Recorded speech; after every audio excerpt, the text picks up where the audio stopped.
Hey guys, Uncommon Ramen here with another deck tech. Today I wanted to look at a cycling deck that I created. So we're just going to jump in. I chose the Commander Gavi Nest Warden. I think she's probably the best one to run for cycling, although I guess that could be debatable. It really depends on your style. So we're going to jump in real quick. I want to take a look at the Commander first. Oh yeah, and before we do anything, if you like the video, please go ahead and like and subscribe. And if you feel the need to support me, hit me up on my Patreon at patreon.com/uncommonramen, capital U, capital R. I do all this in my free time, so any amount of support can help me bring more of this content to you more often. All right, so we're going to look at the commander real quick. We have Gavi Nest Warden. She is 2, a blue, a red, and a white. So it's going to be a, what is it, Jeskai colors. You can pay 0 rather than pay the cycling cost of the first card you cycle each turn. So it can really make the deck a little bit more versatile, because there's a lot of cycling cards in here, and some of them have kind of janky costs, and we'll go into it when we get into as we go through the deck. Whenever you draw your second card each turn, you get to create a 2/2 red and white dinosaur cat creature token. So basically we're going to create tokens for every time that we draw our second card. That's not like super overpowered, but it's just a really interesting baseline for the deck. So that is Gavi Nest Warden. Then we're going to move into our creatures. Let me just separate those real quickly. Okay, there are quite a few creatures here. All right, a lot of these creatures, and actually, quite honestly, a lot of the cards that you're going to see in here actually come straight out of the Gavi Nest Warden pre-constructed deck, because as it turns out, for cycling, there isn't a lot of really super good cards in cycling, but there is a lot of versatility in it. You'll see where we kind of stray from the path, and you'll also see where we kind of get stuck with those cards. You could probably build this deck relatively cheaply by picking up Gavi and then just kind of tearing apart what needs to be taken out and kept in. So first off, we have Braylon Shark, Sky Shark Rider, not Raider. So this came right out of the Gavi Nest Warden deck. And to be honest with you, it is such a great card. It partners with Sharbaz the Sky Shark, so as soon as you play it, you get to search your deck for it, so you tutor as soon as it comes in. And whenever you discard a card, you get to put a +1/+1 counter on Braylon, and it deals damage to each opponent. So you're already, every time you discard a card, dealing damage to each of your opponents, which is great. And on top of that, you're getting +1/+1 counters. And since when you cycle, you have to discard, it just pairs out really well. And then for 1 red, target shark gains trample until end of turn. It's kind of just obviously going to target Sharbaz, but you'll see what else it can target because, you know, that's not the only shark in here. All right, next up we have Cloud of Fairies. This is one that was not in the Gavi Nest Warden deck. Cloud of Fairies is cycling for 2. It's a 1/1 flyer, and when it enters play, you get to untap 2 lands. So basically, you get to play it for free as long as you have the 2 lands in play, and obviously one of them is blue. You could potentially find a way to loop this into infinite mana, I'm sure, but I doubt that that's in here in any capacity. Really, it should be in here for cycling. The 1/1 flying body is good for the beginning of the game. As you get later in the game, you're not going to want to keep this guy in play. Next up, we have Containment Construct. This came out of Neon Dynasty, or Kamigawa Neon Dynasty, and it says whenever you discard a card, you may exile that card from your graveyard. If you do, you can play that card this turn. So not only do you get the utility of cycling, but then you also get to simply play that card that you cycled if you have the remaining mana to do so. So it really gives a new kind of versatility to the cards that you're cycling. And I think it's just a phenomenal card to have in there. Plus, it only costs 2 for a 2/1 body. Granted, of course, that makes it vulnerable, but at the end of the day, what isn't? Next up, we have Curator of Mysteries. This is another one that is straight out of the deck. The Gavi deck. Curative Mysteries has flying. It's a 4/4 for 4. Whenever you cycle or discard another card, scry one, so you get to look at the top card and kind of determine your future. And it has cycling for 1 blue, so it's kind of on the upside for cycling because it only costs 1. It's very specific on what kind of mana you use, but still it's cheaper than the 2 normally. Next up, we have Drained Stinger. Drained Stinger is just a downright good card in cycling decks. We found that out in Ikoria Standard. Whenever you cycle another card, Drained Stinger deals 1 damage to each opponent. So again, it takes a page right out of Braylon's book. Plus, it also has cycling for 1. Next, we have Ifara, God of the Polis. This was an interesting include because I wanted to see how it would work with the Astral Slide and Astral Drift. Yes, you can possibly get it to work by just playing creatures. Well, let me explain. So it has Indestructible, and if your devotion to white and blue is less than 7, it isn't a creature. Otherwise, it's a 6/5 for 4. But it says at the beginning of each of your upkeep, if you had another creature enter the battlefield under your control last turn, draw a card. So yeah, if you're continuously playing creatures every turn, then you'll be able to take advantage of this. But the thing is, Astral Slide and Astral Drift technically not necessarily phase a creature out of play, but slide it out of play and then bring it back into play. In other words, blinking it, which will also trigger Ifara. So I wanted to see if that would work and how many cards you could potentially draw from that. So it's a kind of standalone draw engine, and it's very interesting. Next up, we have Herald of the Forgotten. Again, this one is straight out of the Gavi deck. Flying, 6/6 for 8. When Herald of the Forgotten enters the battlefield, if you cast it, return any number of target permanent cards with cycling abilities from your graveyard to the battlefield. So again, not very similar to the construct from Neon Dynasty, but it has a kind of similar ability. So you can bring back those cards that you maybe couldn't have cast before, but you definitely could have cycled, and possibly play them and get some new benefits from it. Next, we have the Locust God, which again is just right out of the Gavi deck. The Locust God is, very synergistic with the deck. It has flying. It's a 6 cost for 4/4. Whenever you draw a card, you create a 1/1 blue-red insect with flying and haste.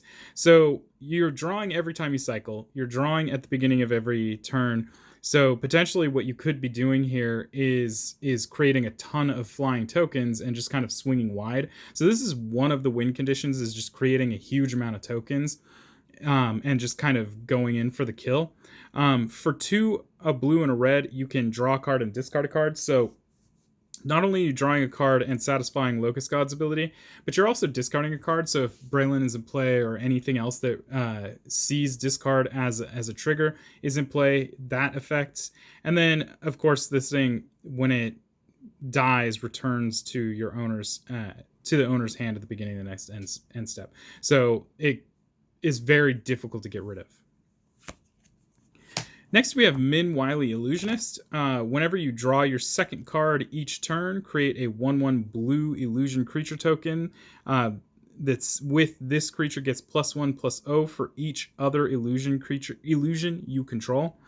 Whenever an illusion you control dies, you may put a permanent card with mana value less than or equal to that creature's power from your hand onto the battlefield. So obviously, when you draw your second card, you create the illusion. So we're obviously drawing cards here. The illusions get bigger for more illusions being in play. So they're potentially getting large. So this again goes to that swing wide with tokens strategy. And when they die, you can put a permanent from your hand with power equal to or less than that creature's power onto the battlefield. And there's some pretty heavy hitters in here as far as mana costs, so this is just a downright incredible card to have.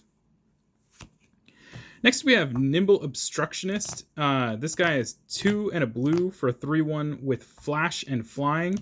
But the real MVP here is that it has cycling 2 and a blue, and when you cycle it, you can counter target activated or triggered ability you don't control. So yeah, you can use it as the 3/1 body, but really what we're trying to use it for is its cycling ability. Not only do you get to draw a card after cycling it, but then you also get this really interesting counter towards an activated or triggered ability. And if something is really just going to downright shut you out, this is a great way to stop that from happening. Next, we have Niv Mizzet Parun. It can't be countered. It's 6 for a 5/5 flying, and whenever you draw a card, Niv Mizzet Parun deals 1 damage to any target.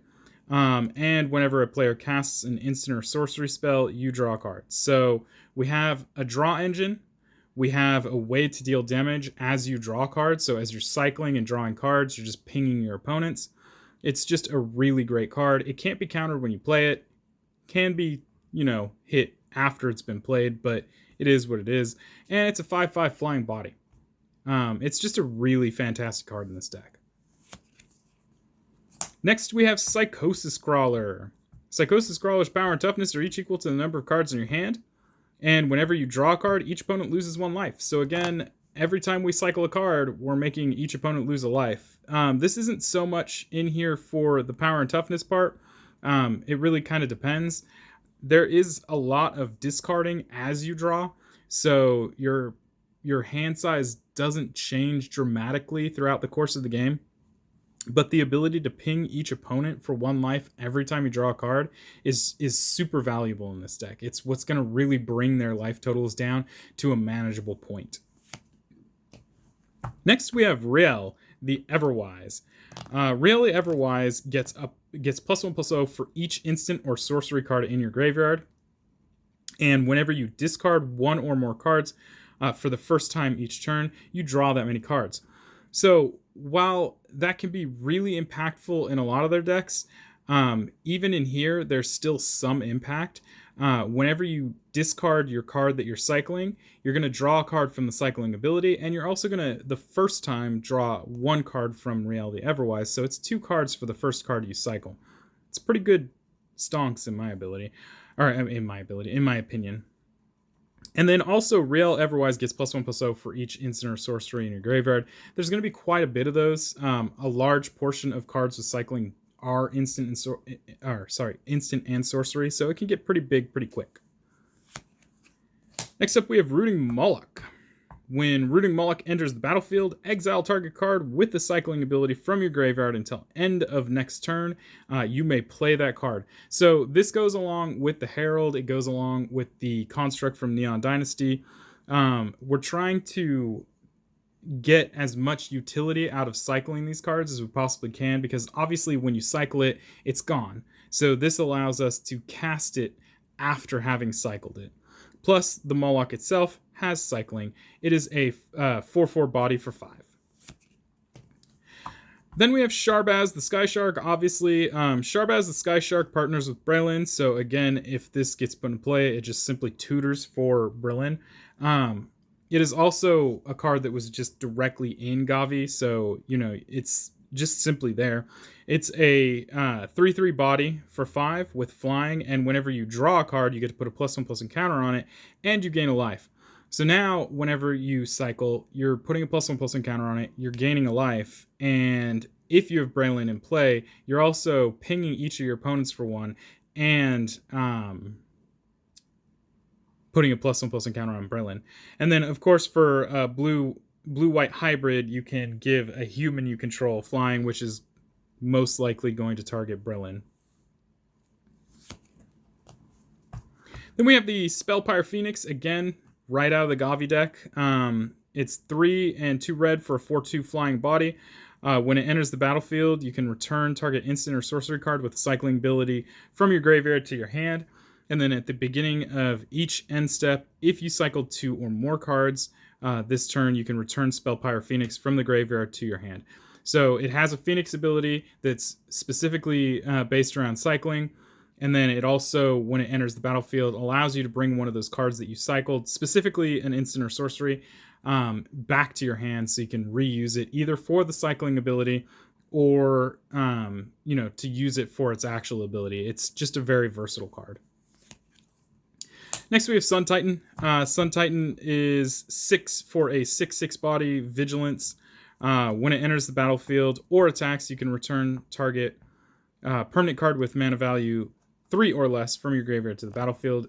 We're cycling a lot of permanents in here, and there's going to be a lot of permanents in here that are 3 or less. So again, this goes hand in hand with a lot of that recursion, where the whole idea here is to cycle it and then use another card to kind of bring it back and reuse it for its actual ability. We have Surly Badgesaur. Again, this one is right out of Gavi's deck. It's 4 for a 3/3. Whenever you discard a creature card, put a +1/+1 counter on Surly Badgesaur. Whenever you discard a land, you create a treasure token. And whenever you discard a non-creature, non-land card, Surly Badgesaur fights up to 1 target creature you don't control. So essentially, no matter what you're cycling, something is going to trigger on Surly Badgesaur, and it's going to be good. Especially in the case here from cycling lands, you get treasure tokens. So if you've already played your land for turn and you have a bunch of cycling lands in your hand, do it. You get treasure tokens, and while those treasure tokens are temporary, the reality is this deck doesn't have a huge CMC curve. Really, honestly, it tends to be on the low end here. Next up, we have Valiant Rescuer. Valiant Rescuer is 2 for a 3/1. Whenever you cycle another card for the first time each turn, you get to create a 1/1 human soldier creature token, and then the Valiant Rescuer itself has cycling. So this one isn't as effective as something that would create a token every time you cycle, but the reality is you're going to cycle every turn, at least once a turn, and you could be cycling on your opponent's turn, which still counts as a turn. So you're going to create little 1/1 tokens, and again, it kind of lends to the whole swinging wide with tokens strategy. I think this is the last one. The last one is Vizier of Tumbling Sands, 3 for a 1/3. You can tap it to untap target permanent. It has cycling for 1 and a blue, and when you cycle Vizier of Tumbling Sands, you can untap target permanent. So with all the recursion in the deck, it gives you the ability to kind of not only utilize it for its cycling ability, but bring it back into play and utilize it for its actual ability. Sun Titan can bring this back into play. There's tons of ways to get it back, and I think that it just has really good versatility. So that is the creatures. Next, we are going to move into the instants. Let me just sort through here. Here we go. First up, we have Complicate. There we go. Complicate is 2 and a blue to counter target spell unless its controller pays 3. You can also cycle it for 2 and a blue. And when you cycle it, you can counter target spell unless its controller pays 1. So in Commander, it's not hard to wait for somebody to overcommit and pay all of their mana for something. And so cycling this and countering it unless they pay 1, especially in early game, is actually pretty darn good. Then you also get to take advantage of the cycling ability and anything else that gets triggered based off the cycling. And in worst case scenario, you can just simply use it for what it is, which is 2 and a blue to counter something for, or unless their opponent pays 3. So it's just a really good counter. It is part of the spot removal suite. Next up, we have Countervailing Winds. It is 2 and a blue to counter target spell unless a controller pays 1 for each card in your graveyard. We're playing a cycling deck, so there's going to be a ton of cards in our graveyard. So this could potentially be very hard to pay for. It also has cycling itself, so you can just cycle it to draw another card if you're not using it. And more importantly, again, with all the recursion in this deck, you just bring it back and use it for what it's actually for at any point in time. Well, I wouldn't say any point in time, but there's a possibility to bring it back and use it. We have Forsake the Worldly. 2 and a white to exile target artifact or enchantment. Again, part of the spot removal suite here, and more importantly, it has cycling. So we're just going to be able to utilize a lot of different versatilities here with this card. Next up, we have Hieroglyphic Illumination, 3 and a blue to draw 2 cards, and it has cycling for 1 blue. So you can cycle it to draw a card, discard it, and draw a card, or later on you could pay 3 and a blue to draw 2 cards. Really, again, just versatile. Miscalculation, 1 and a blue, counter target spell unless its caster pays an additional 2. And then it has cycling as well. So again, it's part of the removal suite. But at the same time, you can cycle it to trigger and then bring it back with something to utilize it for its actual ability. We have Neutralize, 1 and 2 blue, counter target spell, cycling for 2, same thing as Miscalculation without, unless they pay 2 part. We got Radiance Judgment, 2 and a white, destroy target creature with power 4 or greater. And then again, it has cycling, so again, part of the removal suite here. With Starstorm, X and 2 red. Starstorm deals X damage to each creature and then has cycling for 3. So this is a board wipe, but it also has cycling. So if you're not really in a position where you need to use it as a board wipe, cycle it and bring it back later. We have Swords to Plowshares. Swords to Plowshares is just a efficient card. 1 white to exile target creature. Its controller gains power or gains life equal to its power. The exile part is the real key part here because it gets rid of things with indestructible. And despite the fact that it doesn't have cycling, it's just a really fantastic removal spell. And then last but not least, we have Zenith Flare. Anybody who remembers Ikoria Standard knows that Zenith Flare can easily bring an opponent, or pretty much remove an opponent from the game. It deals X damage to any target, and you gain X life, where X is the number of cards with the cycling ability in your graveyard. So late game, this is devastating. Early game, it's a good removal spell. Next, we're going to take a look at Sorceries.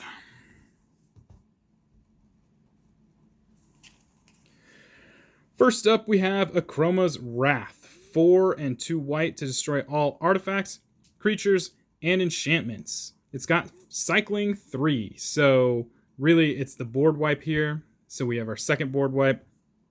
And on top of that, it has cycling.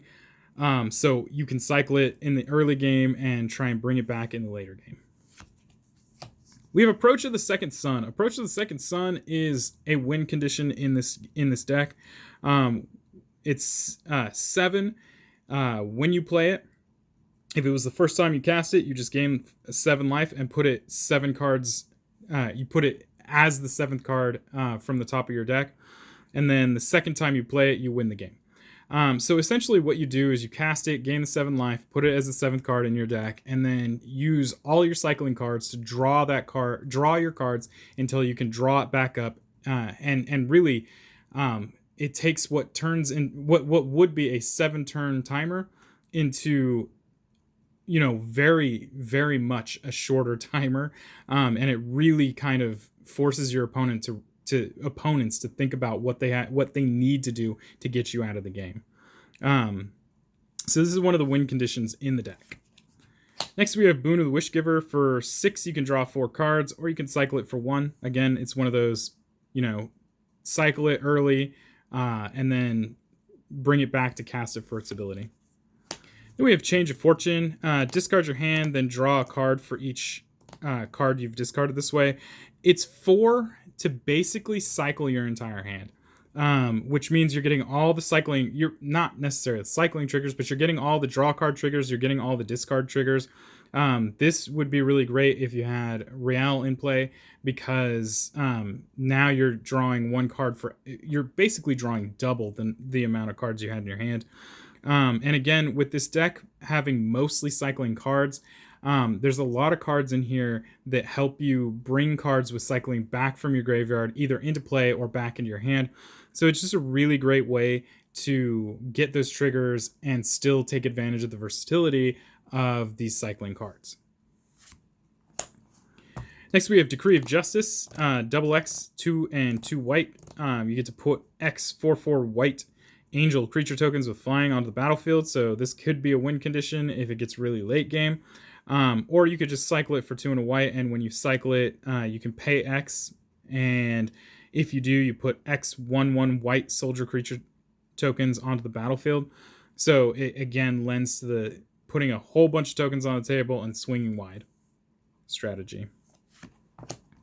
Next, we have Dismantling Wave. Again, this is straight out of the Gavi deck. I'm sure there was some other ones in here, like, well, it looks like Akroma's Vengeance was the only other one. Dismantling Wave. For each opponent, destroy up to 1 target artifact or enchantment that player controls. You can also, this only costs 2 and a white, but you can cycle it for 6 and 2 white, and when you do, it destroys all artifacts and enchantments. So it's a form of a board wipe when cycled. Otherwise, it's just a artifact and enchantment destruction. But it's the cycling thing that is really the main point here, which it's also kind of flip-flopped here because you're only going to cycle it if you want to use it for its board wipe ability. Next, we have Idyllic Tutor. There are quite a few enchantments in here, and almost every one of those enchantments are really good to have in play as soon as possible. Idyllic Tutor allows you to search for those enchantments and put them into your hand. Obviously, if you have a Enlightened Tutor, run it. Enlightened Tutor is a $40 card. Idyllic Tutor is not. So for those of you who are running budget, Idyllic Tutor is the way to go. The other upside to Enlightened Tutor is that it's an instant, but the downside is that you have to put it on top of your library.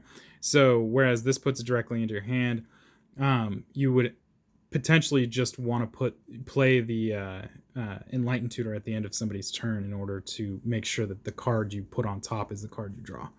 But anyway, lots of enchantments. Definitely want to use this. The enchantments are very important in this deck. Next, we have Migratory Route. You can create 4 1/1 white bird creature tokens with flying for 5. So yes, this lends to the swinging wide with a lot of tokens, especially considering they have flying. But really what we want this here for is the basic land cycling, because we don't have a lot of ramp in here, and the lands that we do have in here are kind of inefficient because they have cycling, which means they come into play tapped. And the only reason I say that means they come into play tapped is because almost every cycling land that exists comes into play tapped. Not because it has cycling, but just because it does. So the basic land cycling helps you search for a land if you need it. Again, because we can return cycling cards back to our hand with any numerous abilities, this card has a lot of versatility to it. And then lastly, we have Slice and Dice. Slice and Dice deals 4 damage to each creature, and for 6, or you can cycle it for 2 and a red, and when you do cycle it, you may have it deal 1 damage to each creature. So basically, this is kind of a lower rung board wipe, and it fills out our board wipe suite of 3. But the cycling ability also kind of does board wipe. So if your opponent is trying to do like a big token swing, this could help you wipe the tokens. It really depends. It's a very versatile card. Next, we're going to take a look at the artifacts. So the artifacts in here are going to include rocks, but there are quite a few really interesting artifacts that are very good for this deck. With the one right on top here, Abandoned Sarcophagus, which comes right in the Gavi deck. You may cast spells that have the cycling ability from your graveyard, and if a card that has cycling ability would be put into your graveyard from anywhere, and it wasn't cycled, you have to exile it instead. So it essentially gives the cycling cards flashback. And it's one of the ways you can get your cycling cards back. It's not the most efficient way, but it's enough to help you out. And it'll cost 3. So next we have Alhamret's Archive. This did not come in the Gavi deck, but it's insanely good. If you gain life, you gain twice that much life instead. And if you would draw a card, except the first one you draw each turn, you draw 2 cards instead. So every time we're cycling, we're not going to cycle and draw 1 card. We're going to draw 2. That's an incredible return. And it's basically a draw card engine on top of you know, the other draw card engines we have in there in the form of like the Locust God or I can't remember the other guy. Riel. Is it Riel? I think it was Riel. I don't remember. Anyway, it's just a really good card for 5. Next, we have Arcane Signet, 2 for one of your commanders, a color identity. Azoria Signet, 2 for a filter for blue-white. Boros Signet, 2 for filter red-white.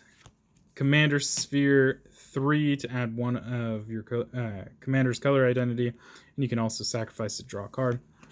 We have Fluctuator. It costs 2, and it's in the Gavi deck. Cycling abilities you activate cost up to 2 less to activate. In most cases, this will bring it down to 0. Unfortunately, this does not take out colored mana. So anything that had colored mana in its cost is going to you're still going to have to pay for it. But that essentially eliminates most cycling costs in this deck. It'll bring pretty much everything either down to 0 or to 1. Either 1 colorless in the case of things that cycle for 3, or 1 colored mana, depending on what the card is. So it's just a really good card. It really helps to streamline the deck.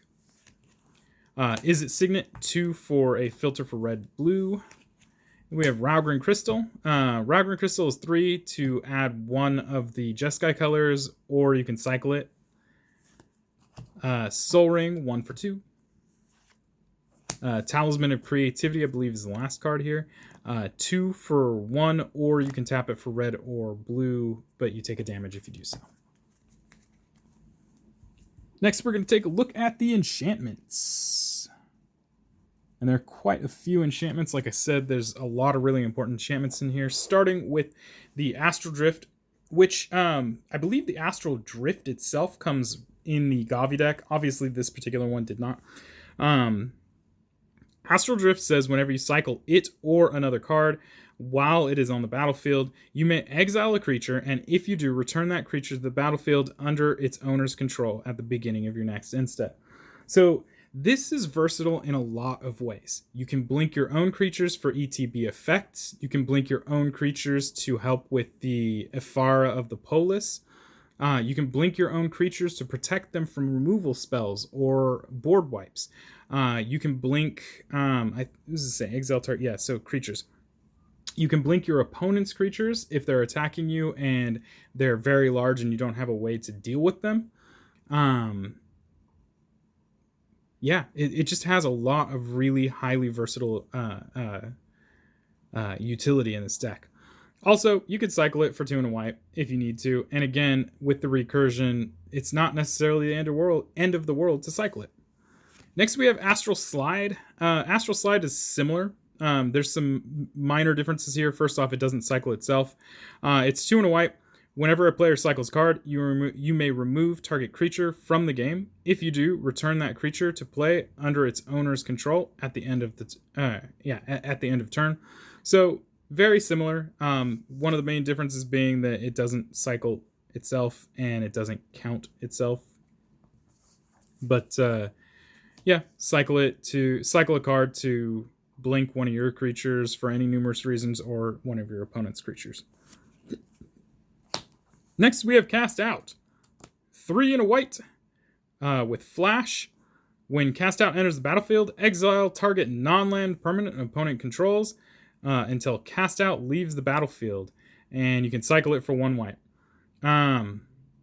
So it's got an O-ring effect, and it has cycling. It's also got Flash, so you can play it as kind of a reaction. It's just a really good card. Got Crystalline Resonance. Actually, now that I think about it, let me look at these. Oh, yeah, okay. Crystalline Resonance, again, came right out of the Gavi deck. Crystalline Resonance says whenever you cycle a card, you may have Crystalline Resonance become a copy of another target permanent until your next turn, except it has this ability. So it's an enchantment that acts as a shapeshifter. But it's target permanent, so it doesn't have to be a creature. You can literally copy anything that is on the battlefield. Which makes it incredibly versatile and super useful for this deck. Next, we have Decree of Silence. 6 and 2 blue. Whenever an opponent plays a spell, counter that spell and put a depletion counter on Decree of Silence. If there are 3 or more depletion counters on Decree of Silence, sacrifice it. You can also cycle it 4 and 2 blue. When you cycle Decree of Silence, you may counter target spell. So for 4 and 2 blue, you can counter a spell. For 6 and 2 blue, you can put it into play and effectively counter 3 spells, but then your opponent kind of decides which 3 spells get countered. But the real key part here is that being a permanent, you have a number of ways to bring cards with cycling back into your hand or onto the battlefield, so you can continuously abuse the counters on this, and just make it a nuisance for your opponents. Next we have Drakehaven, again, right out of the Gavi deck. 2 and a blue enchantment. Whenever you cycle or discard a card, you may pay 1. If you do, create a 2/2 blue Drake creature token with flying. So again, create tokens, a whole lot of them, some of them with flying, and swing wide. If you got this with the Locust God, you have a ton of flying cards on the field. This helps you to really either eliminate opponents or bring them down to a comfortable level where it might make it easier for you to do something else to them, like, for instance, a Zenith Flare. Next, we have Lightning Rift. I don't remember if this was something that was in the Gavi deck, but I think it should have been. Lightning Rift is 1 in a red. Whenever a player cycles a card, you may pay 1. If you do, Lightning Rift deals 2 damage to target creature or player. This is really great because not only does it count your cards that you cycle, but it also counts any cards that your opponents cycle. And while that might be a very rare case, you can't argue with that, really. And it's 1 to shock anything, a creature or a player. Obviously not a planeswalker, but 1 to shock a creature or a player. So it's a great way to get in that incremental damage. New Perspectives was, again, right out of the Gavi deck. 5 and a blue. When New Perspectives enters the battlefield, draw 3 cards. As long as you have 7 or more cards in your hand, you may pay 0 rather than pay cycling costs. So it's a great way to bring the cycling costs down, and it's somewhat easier to bring in when you have Min Wily Illusionist in play, because if you have enough illusions in play, when one of those dies, you can just simply play this from your hand for free. So, interesting card. I still haven't seen it hit the battlefield all that often, and it kind of makes me sad, but it is what it is. Next, we have Ominous Seas. This one should have been in the Gavi deck because it's just darn right good. It does have cycling, and whenever you draw a card, you put a Foreshadow counter on Ominous Seas. You can remove 8 Foreshadow counters from Ominous Seas to create an 8/8 blue Kraken creature token. So it's an 8/8. It's massive, and it happens every time you have 8 or more Foreshadow counters on Ominous Seas. You're drawing a lot of cards. You should be able to do that pretty often. I'm not going to say every turn, but you could do this pretty often. It's going to create problems for your opponents very quickly. Your opponents have to deal with you or it at some point in time, rather than let it sit in play and have a whole bunch of 8/8s to deal with. Next, we have Reconnaissance Mission. Reconnaissance Mission is 2 and 2 blue. Whenever a creature you control deals combat damage to a player, you get to draw a card, and it also has cycling. So I don't have to go over the spiel any more than I already have. You can cycle it and just bring it back. Shark Typhoon is the other sharks in this deck. So Shark Typhoon is 5 and a blue. Whenever you cast a non-creature spell, you get to create an XX blue shark creature token with flying, where X is the spell's converted mana cost. So you're going to create a whole bunch of flying sharks in this, and so Braylon can give all of those flying sharks trample if necessary. It's every time you cast a non-creature spell. There's quite a few in here, and there's some with really big mana costs. But the really important part here is that if you get in a bind and there really is no way for you to play this, you could just cycle it for X and 1 blue to create one very large shark. Although I don't know why you want to do that as opposed to just casting it, but who knows what the situation is. Next we have Tectonic Reformation. Each land card in your hand has cycling for 1 red. It also has cycling for 2. This is really, really great for that mid to late game when you maybe don't need any more lands, but you do need to draw cards, and you maybe want to get those cycling triggers. This gives all your lands cycling for 1 red, and you can start cycling through those cards to find other cards that'll be more useful, or just get the triggers you need. And I think last here we have Teferi's Ageless Insight. 2 and 2 blue. If you would draw a card, except for the first one you draw each of your turns, you draw 2 cards instead. So it's a mini version of the Alhammerit's archive for 1 less. So you don't get the extra life, but you get the extra draws. Next, we're going to look at Planeswalkers and then lands. There's only 1 Planeswalker. The Planeswalker that I chose for this deck was Teferi, Master of Time. You can activate his loyalty abilities on other players' turns, and part of his loyalty abilities is draw a card and then discard a card. So it's essentially a cycling trigger. You can -3 so the target creature you don't control phases out. So it kind of does the Astral Slide ability, except only on opponents' creatures. Gets rid of that big, horrible, beefy creature that you don't want hitting you. And then lastly, for -10, you can take 2 extra turns after this one. And if you get to that point, you might just win. Who knows? You got 4 opponents. Who knows? So Teferi. And then last, we're going to take a look at the lands, but we're going to look at the non-basics first. So at first, we have Ash Barrens you can tap it for 1 colorless. It doesn't come into play tapped, which is great, and it has basic land cycling, so if you need something that actually has color, you can get it with Ash Barrens. We also have Azorius Chancery. Comes into play tapped. It's a bounce land for 2, basically. Command Tower. Desert of the Fervent. Comes into play tapped, but you can tap 1 in a red to cycle it. Desert of the Mindful, same thing. 1 in a blue to cycle it. Desert of the True, same thing, 1 in a white to cycle it. We've got Drifting Meadow, comes into play tapped, but you can tap 2 to cycle it. We've got Exotic Orchard, because, again, someone's bound to have your colors.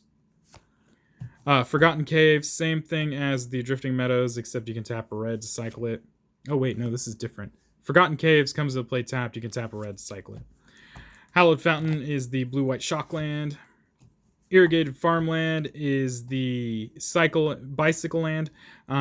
You can tap it for white and blue. Counts as a plains or an island. You can cycle it for 2. Is it Boilerworks? Bounce land for red, blue, my bad.